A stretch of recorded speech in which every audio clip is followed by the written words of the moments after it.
Torpaqlarımızın bütövlüyü uğrunda canından keçən şəhidlərimizdən biri də Şəhid Həsənov Kərəm Akifoğludur. Şəhid Həsənov Kərəm 1 yanvar 1996-cı ildə Gəncə şəhərində anadan olmuşdur. Bir bacı, bir qardaş olmaqla ailədə 4 nəfər olublar. Kərəm 2002-ci ildə Gəncə şəhəri Mirzəcəlal Paşayev adına 39 nömrəli tam orta məktəbin 1-ci sinifinə daxil olmuş və 2013-cü ildə həmin məktəbin məzunu olmuşdur.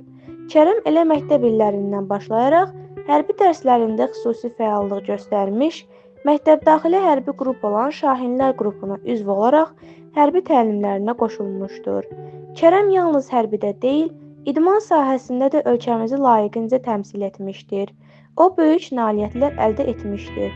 O, kickboksing üzrə idman yarışlarında 1-ci, 2-ci və 3-cü yerlərə layiq görülmüşdür.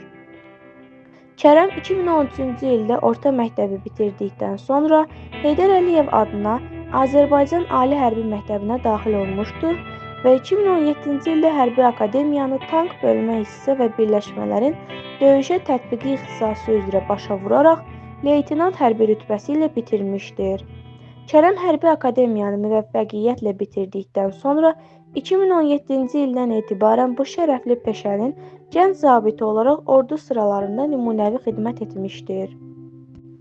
Həsənov Kərəm 2-ci Qarabağ müharibəsində iştirak etmiş, Suqovuşanın və Ağdam rayonunun, eləcə də kəndlərinin işğaldan azad olunmasında xüsusi qəhrəmanlıq göstərmiş və düşmənin bir neçə postlarının ələ keçirilməsində əvəzsiz xidməti olmuşdur.